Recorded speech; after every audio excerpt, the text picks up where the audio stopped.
Good day. It is Stories That Work with Deacon Adam. I'm excited to be back after taking off last week. I was on assignment as my guest host, Father Matthew Howell said. I think he did a great job. I was very thankful to him and very thankful for the work he did and coming in. And I've asked him to come on a regular basis and be a guest host. So hopefully that will happen and that will work out. I want to make a few announcements before we get to our guest today and in today's topic, and I'm excited about what we're talking about. But the couple announcements are that you've heard us talking in the last few episodes about the St. Athanasius Academy of Orthodox Theology. Right now, we're in open enrollment for the fall semester for the online homeschool classes, and that enrollment ends on Tuesday. So I want to make sure that you understand that and that we've almost hit the limit. We're about to close 2 of the classes because they're almost full. We're still open on several other ones. So I'll put a link in the comment section so that you can see that and go check that out. Please let people know about that. We're very excited about this. All of the classes are taught from an Orthodox perspective. The second thing I want to share about is don't forget that we have our Digital Evangelism conference coming up. It will be virtual and free on Saturday, October 19th. You can learn everything you need to know at orthodoxevangelism.com. That's www.orthodoxevangelism.com. Very easy domain name to remember. You can register your spot there. As far as we're planning right now, it's unlimited registration, but we like to be prepared for how many people are showing up because we're going to have some giveaways. And so make sure you register ahead of time so that you can be a part of that giveaway. And then that takes us to today's guest, Thomaida Hudanish. Thomaida, thank you for being on. Yes, you're welcome. Glad to be here. And our relationship goes back a few years. I can't remember when we met, but maybe like 4 years ago, I think, by phone. Yeah, something. Yeah. It did take a while before we met in person. Yes. So I'm very excited to have you on. I know that you're bringing a couple of stories that work. You've probably got as many as we need, but we only have about 15 minutes to work with, 15 or 20 minutes.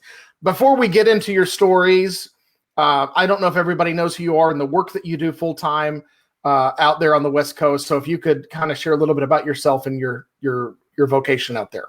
Sure. So I'm the director of Missions and Evangelism for the Greek Orthodox Metropolis of San Francisco. I've been working full-time in missions and evangelism for this metropolis for 5 years. And primarily my job is really to work with parishes to help them do things that, increase their welcome to newcomers, help support adult education, think about ways of doing outreach and just getting creative about growing the parish, but also just growing the parish in spiritual health and adult education and things like that all help us, even if it's not in numbers, but in the quality of our relationship with Christ. Yeah. Well, I know of several stories that work from your metropolis, and we're not even going to get into those. And those alone got me excited. So I'm excited with what you shared with me earlier that we're going to talk about. So however you want to get started, which story you want us to talk about, I'll let you kind of take the lead. Sure, thanks. So because it's summer and because I'm working with a lot of parishes right now that are getting ready for their festivals and they have that on their mind, I thought that I would share something about parish festivals and how important they can be in outreach. When we had the National Missions and Evangelism Conference here in Portland 3 years ago, we had 160 people in the room, clergy, lay leaders, and I asked people to stand at one point if they had come to the church through a festival, and 8 people stood up out of 160.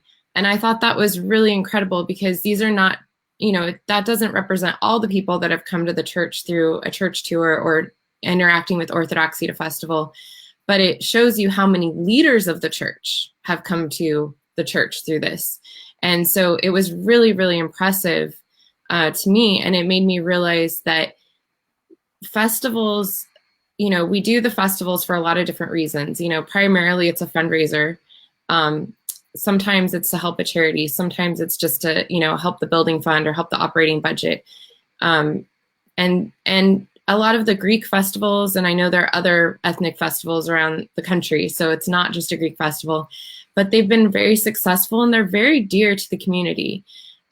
But I'm always encouraging people to not neglect the outreach aspect, because it is so important for people to have another positive interaction with Orthodoxy. And, Father Barnabas Powell often says it takes 7 touches for somebody to feel comfortable with Orthodoxy. And one of those touches can be the festival. But I also think that when you're at the festival, one of those touches can be, the person that was like super kind and loving when they offered you the pastries, and then over, when you needed help finding something, the person that was interacting with you over in the bookstore. And you can actually have 7 amazing touches with Orthodoxy at the festival itself. So anyway, I just really encourage people to put that effort in, and also to understand that the person that you touch that is going to, eventually become an Orthodox Christian may not become an Orthodox Christian at your parish because they're visiting, they just came along with a friend, but they're from a different state. And so you may never see the effects of your work. So with that, I wanted to tell the story of a good friend of mine who she was visiting, in Portland, Oregon, where I'm based, and she was visiting the city with a friend, and she lives in a rural community. And her friend said, "Hey, I want to check out this, Greek festival." And she's like, "Oh, okay, whatever. I like Greek food. I'll check it out." And they went together to the festival. And it was just one of their many, like, we're going to go to Powell's, we're going to hit a great coffee shop. Oh, we'll go to the Greek festival. It wasn't like the target of their weekend. And they ended up going into a church tour and being just blown away that I think the story goes that they sat through the first church tour and then they just stayed in the church and were looking around and talking with each other about it and waited for the second tour. And they didn't want to leave the church. And the deacon came up to them and said, you can come back tomorrow at 10 a.m. if you want. And so he invited them to church, and they did. They came back at 10 a.m. and experienced a liturgy, and it just really touched their hearts. And it began a journey for my friend, who then started studying about Orthodoxy, and she and her husband and her 3 children became Orthodox within about 2 to 3 years of that first church tour experience. So a couple things I love about this story is, one, I love that, church tours were offered, of course, and that they were, these unassuming people were just like, hey, let's get the most out of this festival experience and go to all the different things. And that was clearly marked, clearly advertised, and they made it into the church. Second, I love that the deacon made a point of, having a personal conversation with them. He recognized them as friends, as people that were interested in Orthodoxy. He made the invitation. He didn't say, like, what are you still doing in here? That could have gone really a different way, but instead he was able to warmly invite them. And then the other thing about the story is that, the people of this parish had no idea the impact that they had. And so I think it's just such a great reminder to us that we don't know where we're planting seeds. So yeah, I want to spend a little bit extra time on the church tour. And then I have a second question to ask you after that. But I think what we need to realize is the amazing opportunity. The average festival that I see will bring through thousands of people on a church property. And the best possible person out of the whole church needs to be doing that church tour, not the guy that we're trying to figure out how to give a job. Oh, And sometimes I've been in a couple situations where I could tell the guy that was doing the church tour was the guy that wanted a job, and he was pleasant and nice, but he was not prepared to present the tour. And really what we're trying to do is put what they're about to experience in a short amount of time in context. And there's a lot to absorb. And there's people that are really good at this, and there's people that not good at this. And it really has nothing to do with how friendly they are. I mean, you need them to be friendly, but can they put this experience in context for the visitor? So what can you go a little bit into tips or, best practices, worst practices, whatever you want to do in terms of that church tour? Because I think that's where we're missing the boat. Yeah. So, I mean, often in parishes, of course, everybody says that's father's job, or sometimes that's deacon's job. And so they are relegated to church tours, and that's what they do full time throughout the festival, and you never see them out. So in some parishes, that's the case. In other parishes, they have people, lay people that are trained to do it. I would really recommend that if you're, kind of hitting that struggle of, okay, we have people that are willing, but we're not sure that they're ready. I mean, I think you have to be discerning, and you have to get the right people in the right jobs, and, kindly invite those who are gifted teachers to be there. Because the other thing is, sometimes you're going to get difficult questions. People are going to want to come into the church tour. And I've led a couple church tours before, and, they wanted to ask questions about ethical issues, moral stances of the church, the response of the church to political situations. They wanted to ask questions about feminism in the church. And so you want somebody that's going to be prepared to either, address those questions in front of everyone, or say, I look forward to talking to you more about this after the tour concludes. Like, let's sit and talk a little bit more. So what we did is, at my parish, we did an outline of a church tour, which is available at my website, which is groworthodoxy.org. So that's another easy to remember address, GROW, orthodoxy.org. And that's the ministry website. And if you go to the resource library, we have some different things about parish festivals, and you'll be able to download in there some signage, some kind of checklist of best practices, and also an outline of a church tour. And so the group of us who are going to be doing the tours, which included at that time, I believe we had 2 clergy and 2 or 3 lay people who were going to take turns doing the tours throughout the weekend. So we met beforehand, we went through the outline, we talked about possible sticky questions, and we discussed how we would respond and keep the tour moving. So I think preparation is really important. So my second question relates to, I think, if we're not careful, our church festivals can be identified only in an ethnic nature. And what's exciting about it is that every Orthodox church I've been to has something to offer in terms of art and culture. Mm-hmm. And so this idea came from Father John Parker when he's the new dean of St. Tikhon Seminary, but he was in South Carolina for a long time, and they already had like another church in the area that was doing like a Russian or Slavic type festival, and they were like, we don't want to be the second one. And so what do we do? And so they had an art and culture or crafts and they invited artists from the area, local, plus within their own community. But if you go into the average Orthodox church and the amount of art and culture that's present within it, I think sometimes, I guess what I'm recommending, and this idea came from Father John Parker, let's get out of some of those old molds, keep the parts that are working and beautiful and that people are hungry for, but we have other things to offer than just the ethnicity part of it, if that makes sense. And so I didn't know if you wanted to comment on that. I mean, you don't have to, but it's just, even the Greek culture has a lot to, and so you realize they're showing up. It's not as much about the ethnicity as there's so much richness in the Greek culture that you're experiencing. And I think that's what they're really excited about, is getting a kind of like a glimpse into that.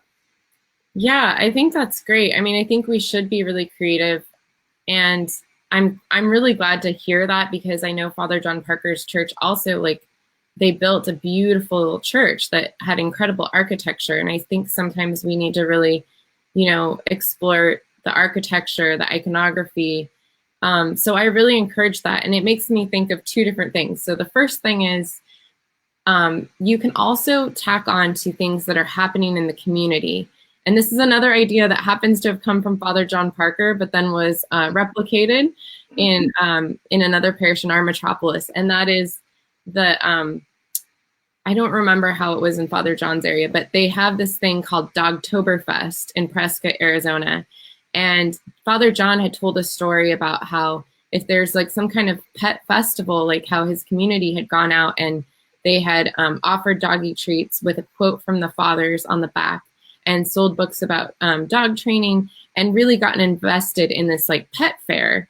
And this is a way of, I know this is a kind of a far reach from arts and architecture, but I want to encourage people, like, if your town is like the watermelon festival town or the garlic festival town, to think about how can we bring the church to what's happening in the community. Like maybe, a lot of our parishes have successful Greek festivals, but if you're a smaller church and you're looking for a way to interact with the community and be a part of something, like, you don't have to have it on your grounds. You can bring something from your church to what's important to the community. So I really encourage people to think creatively about getting involved with the city festivals. And I know that that's been successful.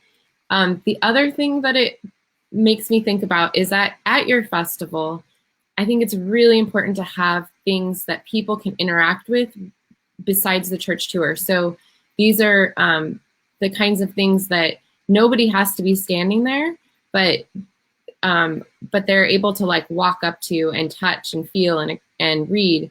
And so a couple ideas. One, we had a liturgical arts room. So we had icons displayed. We had an iconographer just working quietly, liturgical music playing softly in the background, and different books about iconography. We also set up vestments on a couple of dress forms so they could see like the priest's vestments, the deacon's vestments. In the church, they had some of the holy items that could be out, were out on a table. So if they chose to go in between church tours, they could see the icons in the church as well as some of the things that are used in the liturgies, and like the censer, for example. And then we also posted journeys to Orthodoxy, like little one-page stories from people in our parish who had become Orthodox, on a bulletin board near the bathrooms. So, you're waiting for your spouse or your kids to go to the bathroom, and you're standing there holding something in your hand and a drink over here, and you're like, what am I going to do while I'm waiting? Well, you start reading what's in front of you. And so I know that that's been really effective to have those things that are sort of, I'm struggling to find the word, but those things that it's not a personal interaction. It's a way for people to interact with the things that are just placed. And similarly, we all know that we can go to a bookstore alone and it's not an awkward situation. So you can browse with books for hours and nobody's going to go, why is that person by themselves in the bookstore? And so that's why people at coffee hour that come to visit a church, they may gravitate towards a bookstore. Similarly, we have things in a church tour where you can just interact with them on your own, and it may just be planting seeds silently. So I think all of that is such excellent feedback for people to hear on, the different ideas. My mind kept racing when you mentioned the iconographer working and that they could see that. I'm like, I got to focus. I got to listen to what you're saying. But that, I haven't even thought of that one, but that seems brilliant. It's kind of like if you go to a theme park and they've got like, a blacksmith working and you can watch him actually make something, it's the same thing, watching the iconography in action. Yeah. Yeah. That's really awesome. Well, that's, if I remember, that's everything we had, but I know that you're kind of like me in that you have a full-time job and then you have the other things that you do that you don't really get paid for on top of the full-time job. So I wanted to give you an opportunity to talk about one of your side projects. Sure. So another thing that works for people is going on pilgrimage and having interaction with holiness. And I've been really blessed to do a lot of pilgrimage and, be able to visit monasteries and beautiful sites where Christ walked in the Holy Land. And this love for pilgrimage brought about a project that I'm working on called Beauty First Films. You can find out all about it at beautyfirstfilms.com. And right now I'm working with Dr. Timothy Petitsis of Holy Cross Seminary, and we're working to finish our first documentary about Saint Amphilochios Makris, who was a newly canonized saint from Patmos. He died in 1970. And so we went in April. We shot for 4 days at the monasteries that he lived in and also founded, and talked to people that knew him and interviewed them and got beautiful footage of the island. So we're doing a Kickstarter campaign right now to finish the film. So we appreciate any help with that because, Adam, you're the one that told me that filmmaking is expensive, and we're able to do it economically because, you know, people have so much love for the church and for beauty, but we still need a lot of help. So, so I'm really, really proud of this project. I'm excited to see it finished and then share it with the world. And we've created a calendar of liturgical seasons. I actually have one right here. Oh. So this is a calendar with photos from our pilgrimages, and we have an old calendar version and a new calendar version. And the spreads are organized instead of according to months, they're organized liturgical seasons. So like the first spread starts with Christmas and goes all the way to the beginning of the Triodion. The second spread is all of Lent. So it's a really exciting piece that kind of supports the idea of pilgrimage through the year, pilgrimage through time, beauty, and we're really just excited to share all of the beautiful places that people are longing to go to, and to start kindling that fire and help them to eventually take the plunge and go on pilgrimage. I appreciate that you're doing that, because it will do two things. One, it will inspire people who are able to go and have it consider it, and it will also be an opportunity for some people who may not ever have the opportunity, whether through health or, you know, financial limitations, that they can get a glimpse into it. So the first one hopefully is that everybody could take the pilgrimage, but for those who can't, you're giving them a little taste of something that they otherwise wouldn't be able to interact with.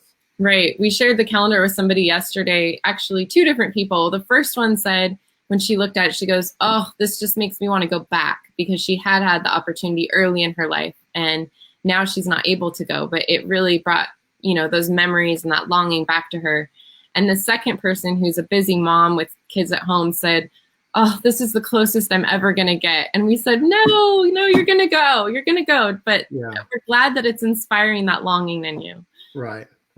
Well, that's it for me. I don't know if you have anything else you want to close with, but I rest my case on asking questions. Yes. Well, thank you. Thanks for giving me the opportunity. I would love to talk evangelism. Again, visit me at groworthodoxy.org. You can contact me through that website, or check out our film work on Facebook and Instagram, and also at beautyfirstfilms.com. Thanks, Adam. Yeah, and I hope that you guys go check out the website and check out what you're doing, because I think your Metropolis is one of the top leaders in missions evangelism outreach. And so, you know, if you're looking for ideas, if you're looking for something that's working, go take a look at groworthodoxy.org. Contact Thomaida, and don't hesitate. She loves to talk about it. I love to talk about it. Yes. You know, we try to find people that love to talk about evangelism. Yes. So thanks for doing this show, because it's so great to get bite-sized pieces. Yeah, it's a lot of fun. I was a little nervous at first how this was going to go, because I've never done live broadcasting, and you get to hear all my little quirks and my stalling mechanisms and how my mind wanders quickly, but I've thoroughly enjoyed it. I think it's a little risky to put yourself out there live, but I like it. So yeah, I prefer to be behind the camera. I think everybody has learned that at this point, but I do this just because there's so many great things out there that we need to share. Yes. Amen. All right. Thank you so much for coming on today, and we'll be talking again soon. Okay. Sounds great. All right. Bye.